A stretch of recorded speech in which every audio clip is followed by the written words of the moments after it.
me make sure my recorder's working. All right. And three, two, one. Hello, everyone, and welcome to the Reality Game Form Survivor podcast. I am your host, Colin Connors. With me tonight as my stand-in co-host is the wonderful Prince Ty. Good evening. We are also joined by the majestic Alicia Garza. Hey, y'all. The always insightful Alex Cash. Howdy. And that girl from France, Elise Anderson. Hello. And joining us today from Survivor Cook Islands, the magnificent Billy Garcia. Hey! Woo! Yeah. So we have a lot to talk about. It was another amazing episode of Survivor Worlds Apart. Not necessarily the most dramatic tribal council ever, but I think we got a lot of conflicts building up, and I think this season they're doing a great job of doing overarching storylines. But let's go to the very beginning of the episode, and let's talk about Will. Basically, right after tribal council, we go back to the No Collar tribe, and Will's basically saying, I'm not really sure who I trusted out of y'all. So, impressions on that, guys. Anyone can jump in. Let's talk about that. Solid plan. Solid plan. I don't think like telling everybody like I don't trust you or I don't like you or anything negative has ever worked on Survivor. So, like Billy, you never told JP like, "Hey, man, listen, I don't trust you." You know what, man? If I'd have like told people what I really thought, they'd have threw the first challenge. Yes. Damn, that's keeping it honest right off the bat. I love it. Okay, so Alex, let's talk about that from a strategy standpoint. How many kerfuffles has Will done? Because I feel like he just has kind of lucked out for the fact that he's still here. It was Nina and Vince. That's the only reason he's still here is because they were seen as bigger targets. Am I correct in that? I would say so, because Vince was overplaying if it was obvious Vince was overplaying if, you know, the night after voting him off, just, you know, everybody's like, I'm already feeling better about this, just the vibe. And also, yeah, and Nina was just gonna have a hard time fitting in, period. So, yeah. Will has done a lot of stupid things, and he has not contributed in challenges. And really, yeah, he would have been gone even earlier if it wasn't for those two. Yeah, I agree. And then the other part of the after the tribal counseling was Nina was having another breakdown, and she was saying, "I know you're voting me out next, blah blah blah." And normally I hate it when contestants do that, but I also equally hate it how everyone's like, "Oh, you don't know you're the next to go," because it was really, really, really obvious he was probably going to be the next to go. Does anyone want to comment on that? Well, Nina What? Yeah, I was just going to say that Nina actually sabotaged Vince, if you think about it, because Vince had Will in his back pocket last epised, and then Nina came up with the whole, we're not sure about your health, and she just kept drilling Will on that, and that's what flipped his vote. So now she, instead of doing it to Vince, now she's doing it to herself. Yeah, Nina just, oh God. Well, that's the thing that is, was so weird last episode. going in and rewatching episodes, I normally rewatch it the next day. I was actually surprised on how much Vince actually kind of understood the game and how much Vince just got completely fucked over. Because someone like Vince, you would think it's his own egotisticalness that kind of gets the best of him, and it did in a way.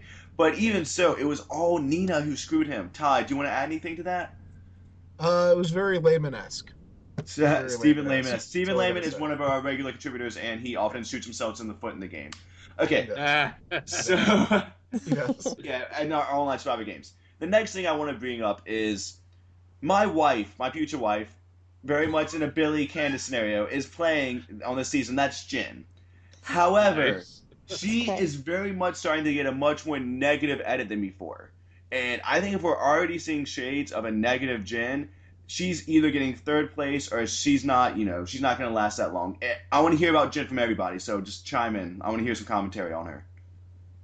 I guess my question is, why do you think Jen is getting that negative of a vibe? Because it's not like Nina was getting a particularly positive vibe. Because Jen's confessional was basically just like, oh my God, I'm so tired of hearing. The one you missed was she was like, oh my God, I'm so tired about hearing about Nina's disability, like blah, blah, blah, blah, blah. Like, it didn't propel the...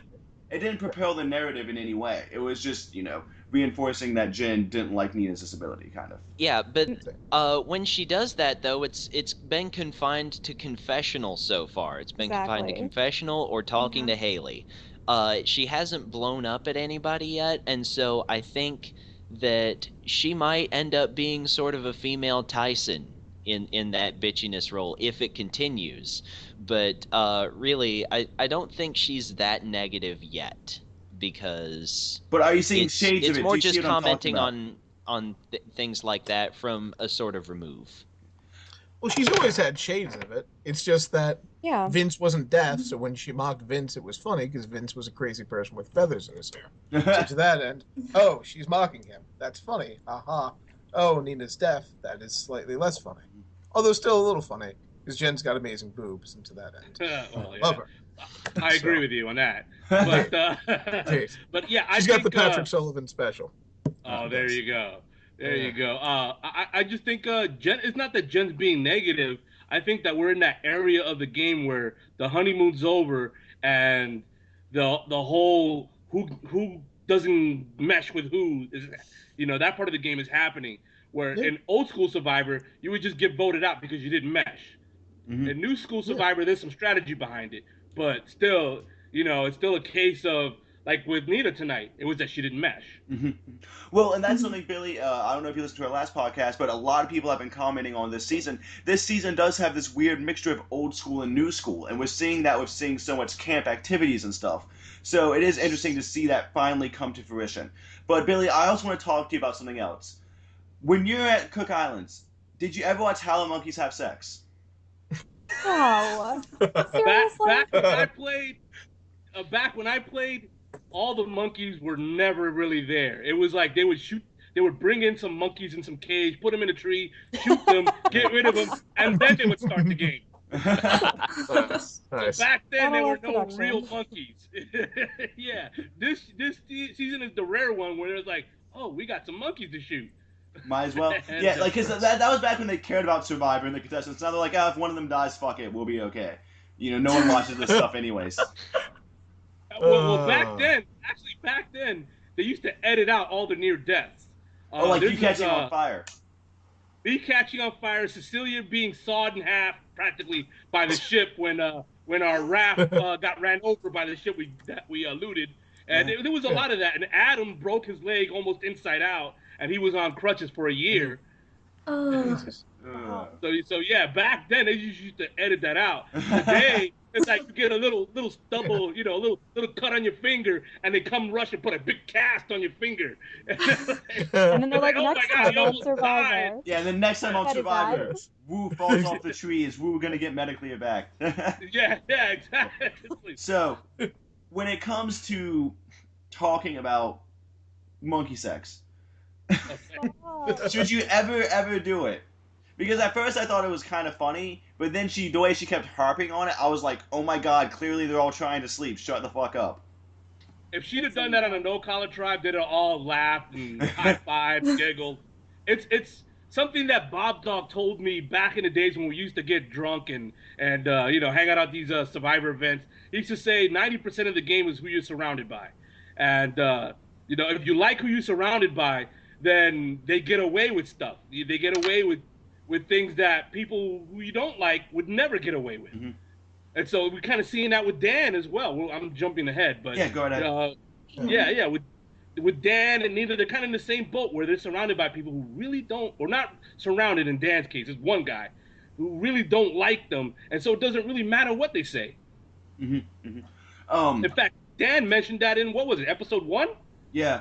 Well, that's the thing. It's just like everyone, you have your work where there's people that you're friends with at work and you can say horrible things to them. It's all just like kidding around. And then there's that one person who you're just like kind of acquainted with. You say one semi-negative thing to, and it starts a whole shit show. If you're like me and talk a lot, that happens to you all the time. I do a lot of apologizing in my work environment.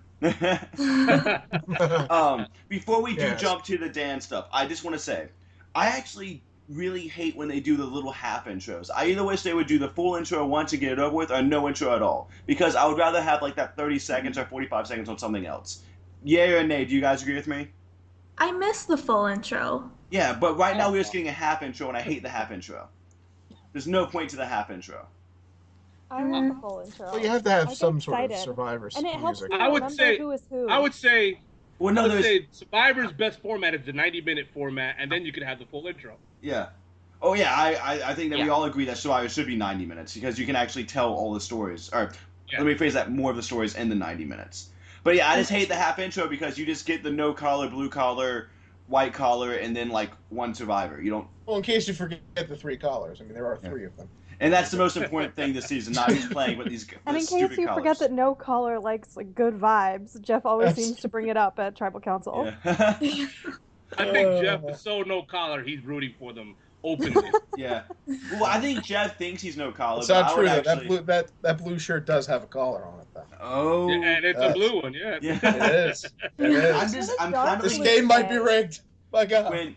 My God. I'm waiting for the tribes to finally dissolve a little bit, so that way we can stop. I mean, he's still going to say, or like when they do the swap or whatever, so that way we can finally stop every 4 seconds. The new collar, white collar, just shut the hell up. I mean, it's still going to be talked about, but I'm looking forward to when that goes away. I really hope that they don't, I guess, at a swap or a merge, start treating the different collars like they're different species, and just remember that they're people, and they interact with people just like each other every day of their lives. So Max, how is it you can work with Haley even though she's a different collar? Yeah. That kind of stuff. All right. So yeah, let's talk about, and Elise, we haven't really talked that much. I want to keep you awake, okay? Okay. Let's talk about Dan. So I'm not going to call your mother a whore, though. Good. Oh my God, Dan. Your mother is of ill repute. Ill repute. What was it? Your mother is a harlot, is a non-for-profit harlot. I saw that earlier. Nice. It's just, was Dan one of the people who claimed to be a fan of the game? Yes. He is applied for every season. That's like Survivor 101. You can't just be, like, I think he thinks he's being funny and everyone's enjoying it, but it's not good. Well, if you noticed, like, people don't mind a little bit of his banter. Like him and Rodney, they were having a fun little exchange, and then the way Dan escalated, it was awful. It was like, hey, Ty, you're looking kind of chubby today. Ty, hey, Colin, you're short. And then me being like, hey, Ty, I hope you die of AIDS and your family gets murdered. Like, it was just like a weird escalation.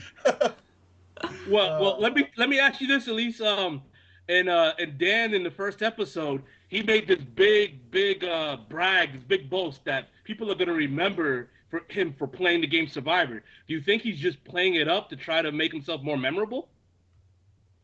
It's possible, but I also don't think he'd purposely put himself in a really bad position. I can see him being over the top to the cameras, but he knew he was screwed the first episode. I think most of it's just his personality. Yeah, Dan did say, and this was just posted on Reddit, it said it was a Dan who was going, my mouth is a great asset. Your mother is a whore, Rodney. And then speaking of which, Rodney also lost his cool, which that's not a good sign if he's already losing his cool on day 8. What do you guys think about Rodney and his kind of him blowing up? I mean, we're going to spend this whole episode talking about all the people. Because he insulted my home state of Texas, and that does not fly. Does not fly. He did maybe just like it was just because he was staring at Mike's Texas shorts, and so it just popped out, but still, I don't appreciate it.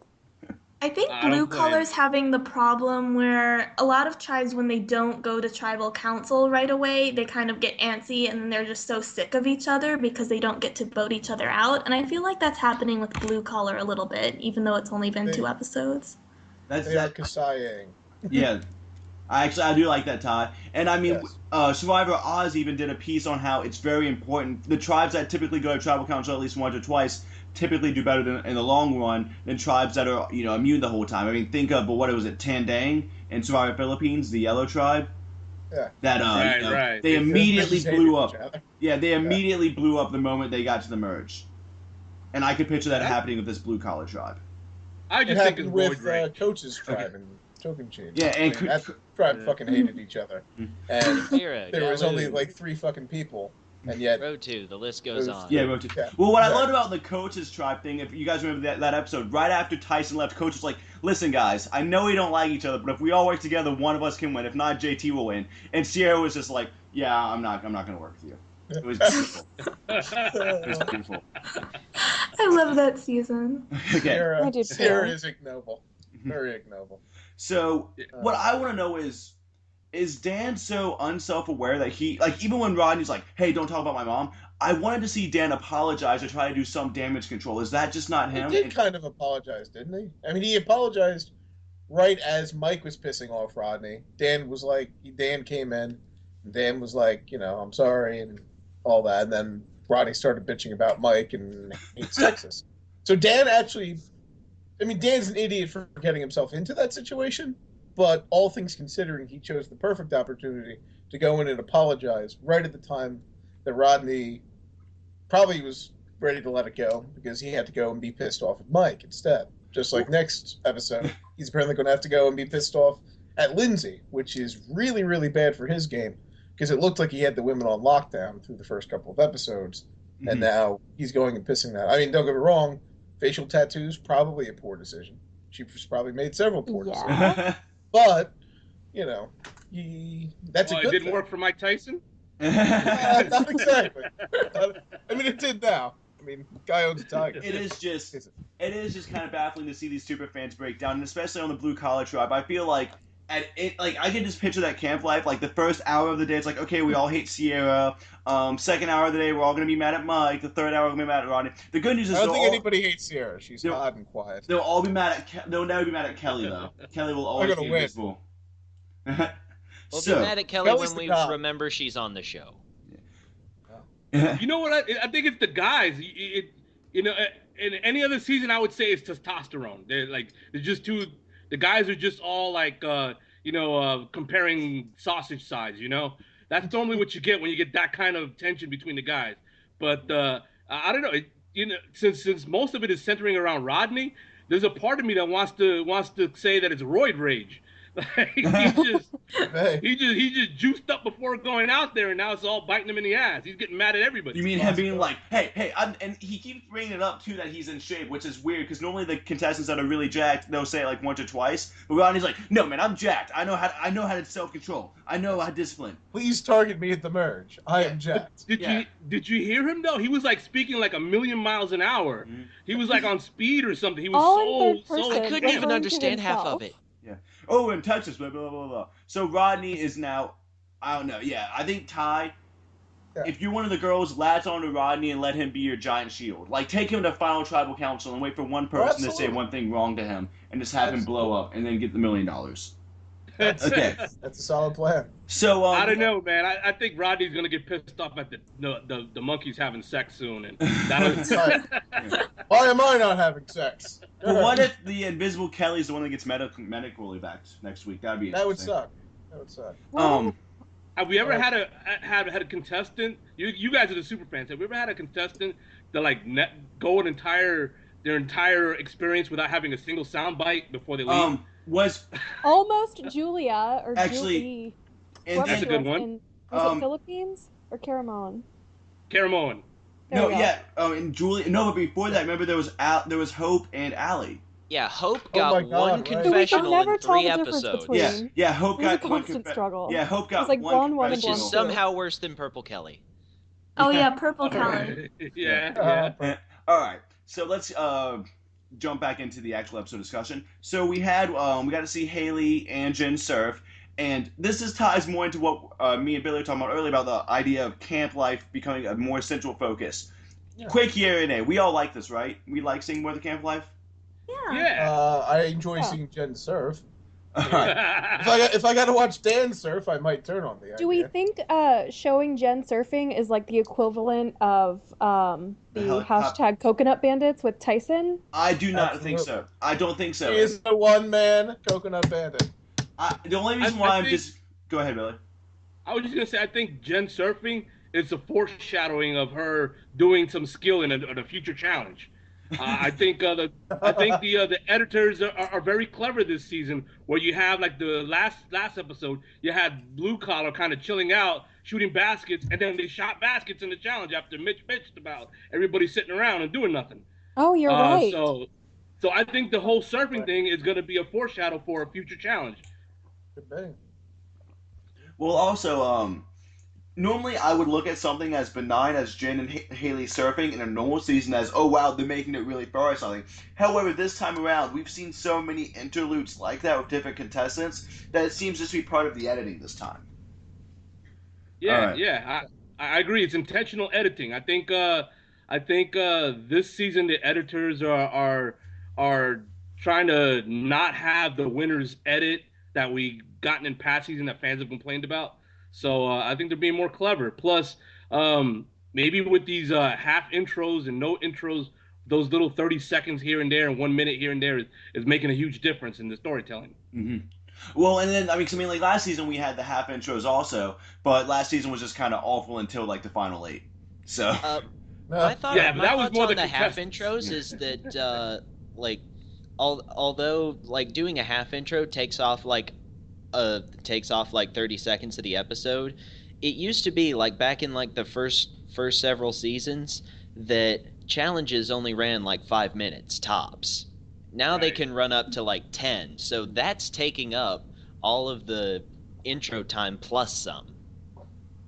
Yeah, I agree. Good point. So I was just gonna say I could just tell you from being there that the 5-minute challenge edit doesn't do the challenge credit. Like the first challenge in the Cook Islands was about 45 minutes long, and then on TV time it was about 7 or 8 minutes. Wow. So how pissed were you? You're like, no, I'm actually much more athletic, guys. It just doesn't look like it. That shit took forever. Well, that puzzle boat that we did in the beginning, I was the one who put it together, and then in the edit, it's a bunch of stand-ins all put it together at one time, and I'm like, hey, wait a minute. Hey. And that guy is like 2 inches shorter than me. So, okay. Elise. Mm-hmm. I want you to prove you're a no-collar by eating a lizard, okay? What? No. Wasn't that the She's in France. Yeah, that's true. You can eat it.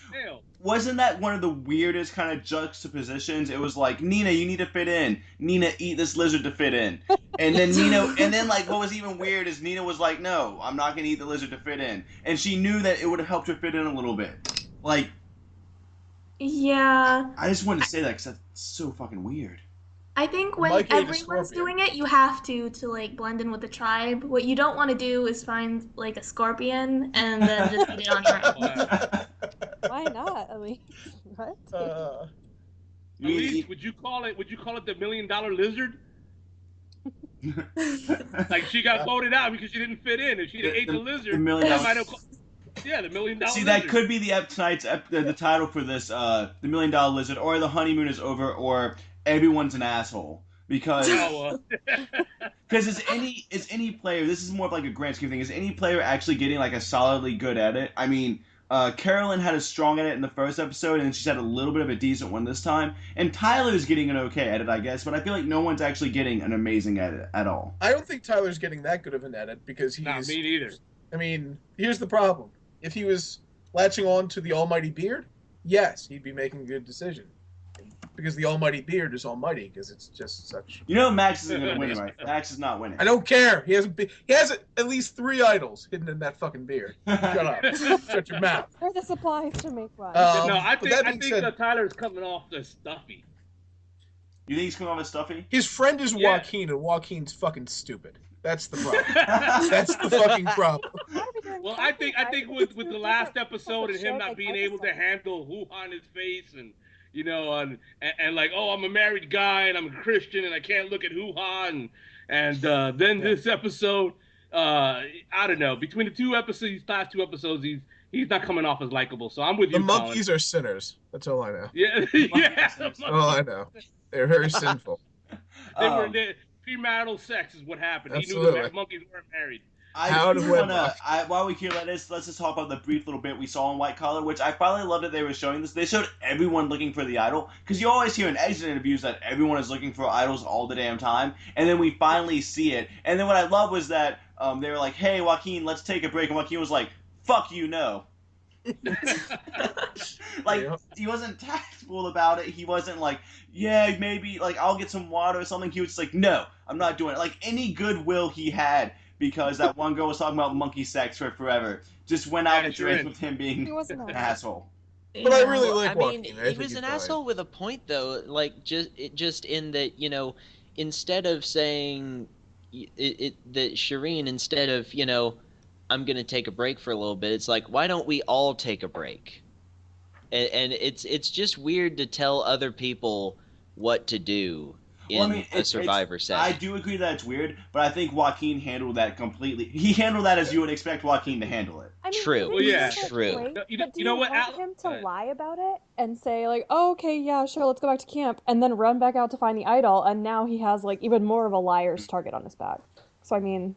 Well, maybe so, like, just be maybe upfront you do and take be an hour crass break about it, or lie. Or maybe just take a 5-minute break or whatever. Yeah. And just you didn't define the length of the break. Yeah. That's true. Let's put it this way: if Nina made a bad move not eating a fucking lizard, then Joaquin made a bad move by saying "fuck you all." I'm going to continue looking for an idol. Yeah. I mean that's. Yeah. I mean that's. I They are think one of. There are juxtapositions. There is. I mean, the blue tribe's a complete fucking mess, but the no-collar tribe and the white-collar tribe were mirroring each other this episode. Nina couldn't get out of her own fucking way. Joaquin can't get out of his own fucking way. They're all kind of similar. They're all batshit crazy. It's kind of interesting. I agree with you. I do but think... to Alex's point about telling everybody, like, let's all take a break, it really does matter who it's coming from. Because, like, when Ozzy pulls stuff like that, everybody's like, okay, yeah, because Ozzy said it. But because Shireen... Ozzy's no, terrible. Ozzy's awful. I can't wait. Ozzy got voted out 3 fucking times in one fucking game. Stop it. Stop it now. I can't wait, Alicia, till I play against... And he was outsmarted by Coach. Everyone's jealous. That's the best part. Ozzy, if you're listening, don't listen to them. Alicia, when I inevitably play Survivor after Billy puts a good word out for me, I can't wait to vote Ozzy out. That's going to be something that happens. It's going to be so beautiful. That will be. Yes. In fact, I can't, I can't really vouch money wise. Hint, but in funny money, you would get a bonus if you threw the challenge and voted him out. Let's not sash this up here, but yes. Yeah. There's no collusion here. It's funny money. Hint, wink, wink. Whatever. I would build a smoke signal and warn him. Real, right? Yeah, French money, right? At least it's not real. That euro. What color is French not money? anymore. It's the euro now, so. That's why I said euro afterwards. I corrected myself. Miss Lady. I didn't hear you. Alright, okay. So, we learned this episode that Survivor is not an oil rig and it's not in Texas. We also learned that that Mike's God did not start the fire. It's... Oh my God. Listen, we're 30 minutes into this podcast and we haven't even covered all the fighting. There's just so much.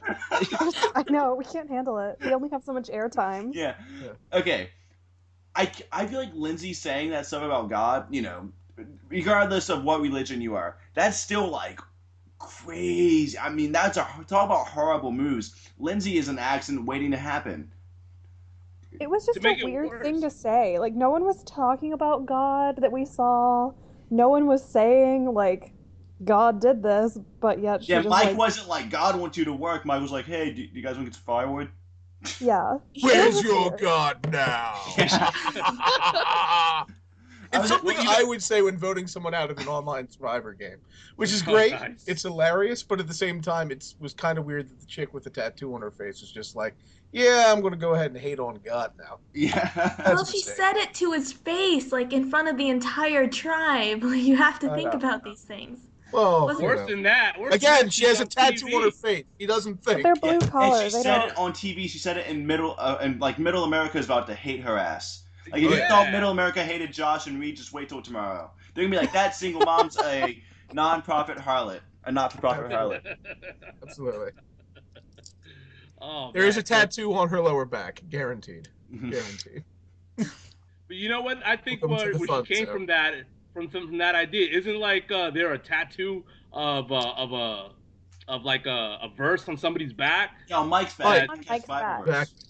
Precisely. There's a hashtag this episode. Yeah, there was a hashtag of the Bible. Hashtag Psalm 121. Which is completely awful. I don't even want to talk about it because that makes me so angry. Like, we were already talking about fighting it off this podcast. So yeah, I think the seed was planted in her head and it just blurted out. Yeah. After we smell bad, I don't want any other hashtags this season. Hashtag we smell bad. That was the zenith. I really hope there is some intern that's like in charge of the hashtag, like some graphics editing intern. And he's just like, I wonder what the fuck I can get away with. And like that's how they're made. Gave up this season on the hashtag front. Hashtag sandwiches. Hashtag black man's kryptonite. Like just. Oh wait till they do the whole 2 balls on a paddle challenge later on, which will probably it's been happening like every season now, so they can do the hashtag 2 balls. 2 balls. Hashtag 2 balls dropping. 2 balls drop. Okay. So. What a fun episode. Yeah. I don't think we haven't even discussed what pizza Alex Cash is eating yet. Yeah, by the way, you need to have that. I'm having more fun talking about this episode than I had watching this episode. Absolutely. Well, watching this episode, I was just like, oh, wow, Will said that was dumb. Wow, Sharon said that was dumb. Wow, he said that. Oh, wow, that was. Oh my God. I was like, nobody made any good moves. I was like, I should be on this season of Survivor. I would fit in because I'm kind of annoying. Like, I would fit in perfectly in this dynamic. Do you know who was great this episode? Colin, I would win. Because he made no mistakes. Yeah. Who won? I would win if I were on this season. I can picture you winning this season. I would seem so normal. I would seem normal. I would. Dan, I'm fatter than you. Shut the fuck up. Yeah. Shut the fuck up. So Ty, that is true. Max Dawson didn't do anything this episode, so by default that makes him the winner. And it does. I do. He's definitely number 1 of my power rankings. Well, yeah, I do want to do just top 3 power rankings when we get towards the end of the episode. Okay. Yeah, do the monkeys get to be on the power ranking? They're number. Well, they I'm surprised. Let's put it this way: they are certainly more successful in their goals than anybody else was. That would have been. They would have been included in my tribal council exit speech. My prize isn't $1 million. My prize is that I saw 2 monkeys having sex, and I'm in love. Okay. All right. So. Fucking Christ. Oh yeah. Between that and Sharon's hoo-ha being flashed every 5 minutes, you know what? I'd have grabbed Mark Burnett by the beard and I'd have kissed him. This is the best season ever. Okay, so let's talk about the reward challenge. Now, guys, let's all do a reward challenge where we all have to lift something, okay? But Alex, I don't want you to participate in it for some reason. You're on the team, but I want you just to kind of watch us. But I'm always the person who's seen these challenges before and knows what season they're from and what to do. Yeah, you're gonna go over there. Just go stand over there. And then we're gonna vote you out. Okay, fuck you too. Why did Joe think that was a good idea? Holy crap. Well, here's a question. Why did Nina go along with it? That's true.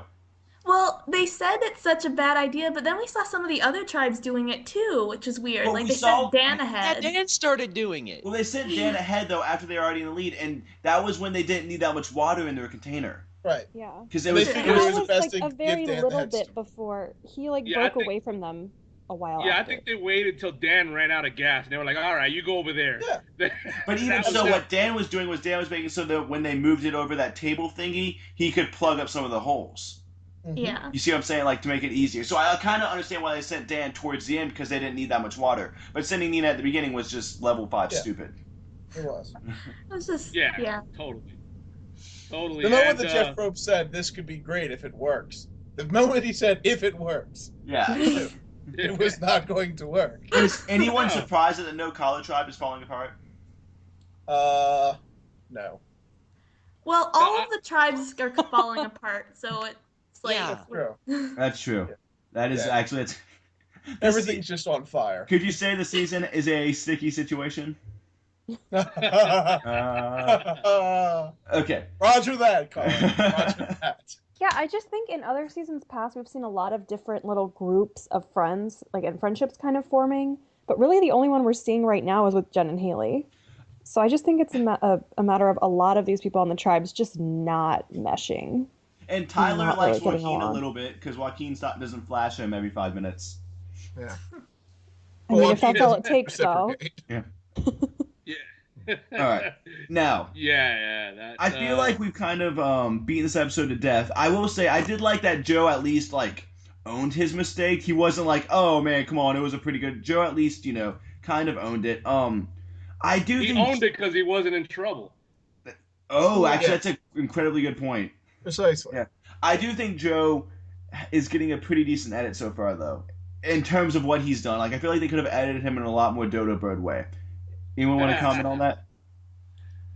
Yeah, you know, good at it. I think Joe. I think Joe thinks he's the brains of his alliance, but I think it's really Jen.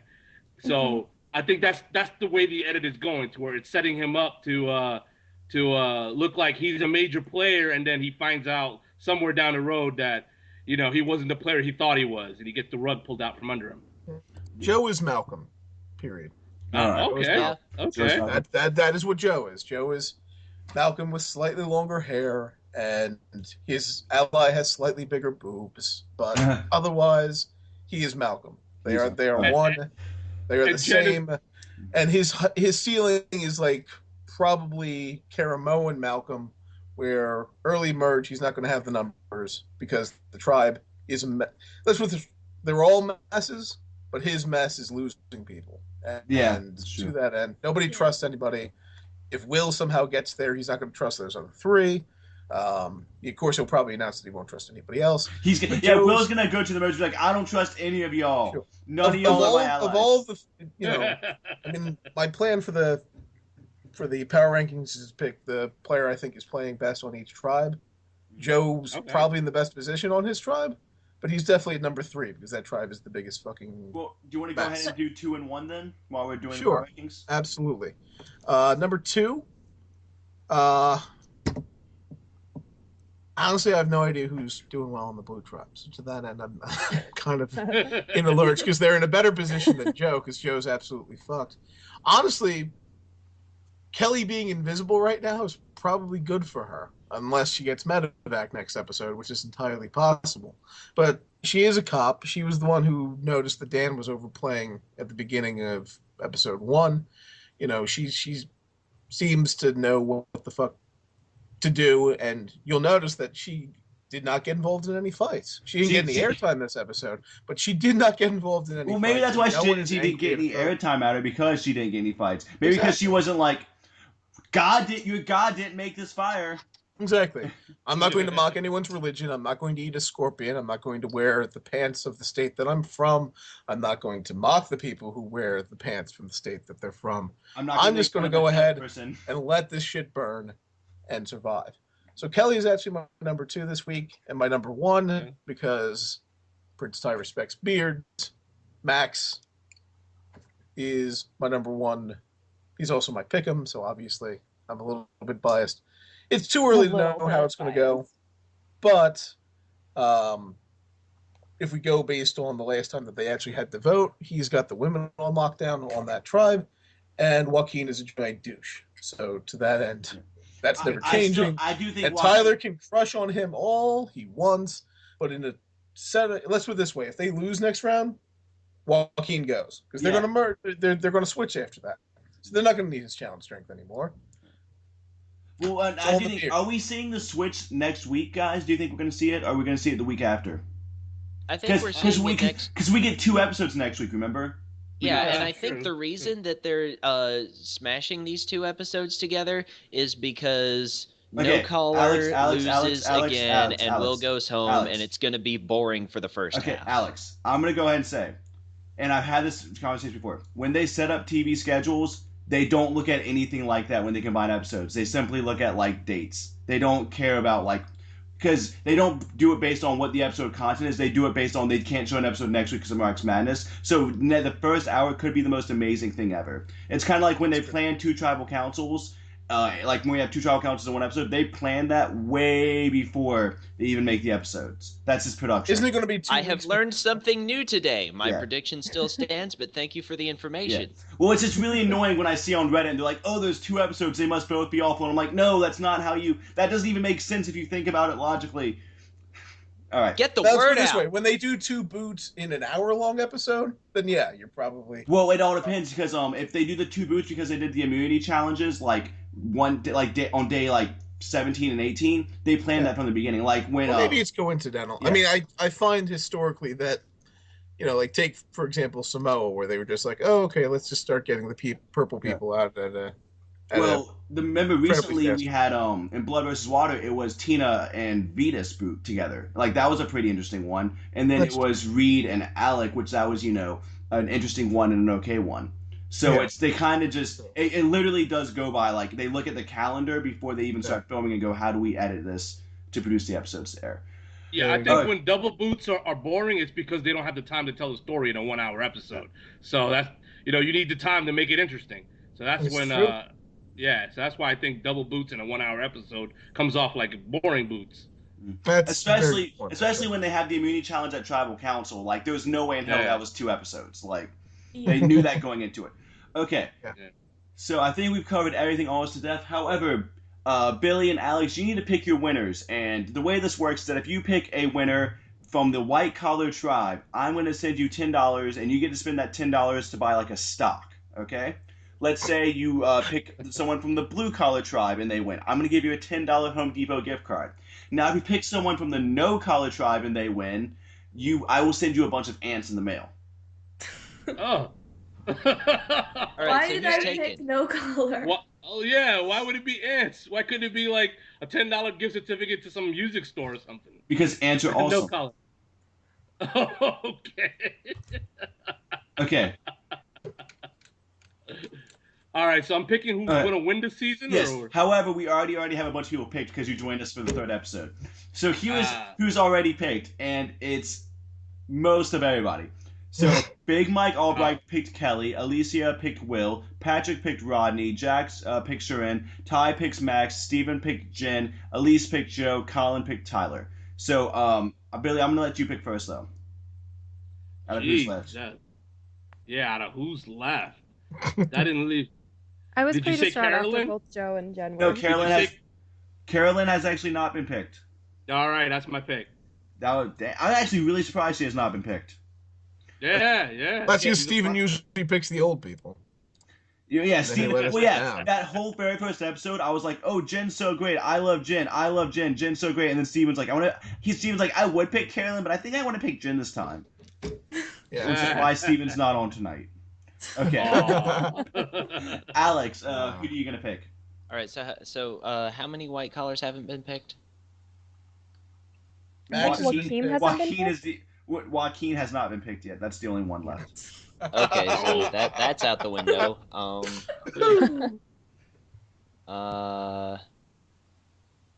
I'm sorry. The list of people went by in a blur, so I'm just gonna throw out names and get rejected. Has Haley been picked? Have all the no colors been picked? Haley has not been picked. Okay. Haley. Okay. Anyone but blue collar.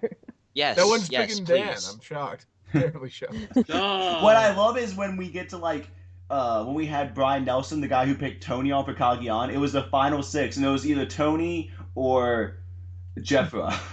And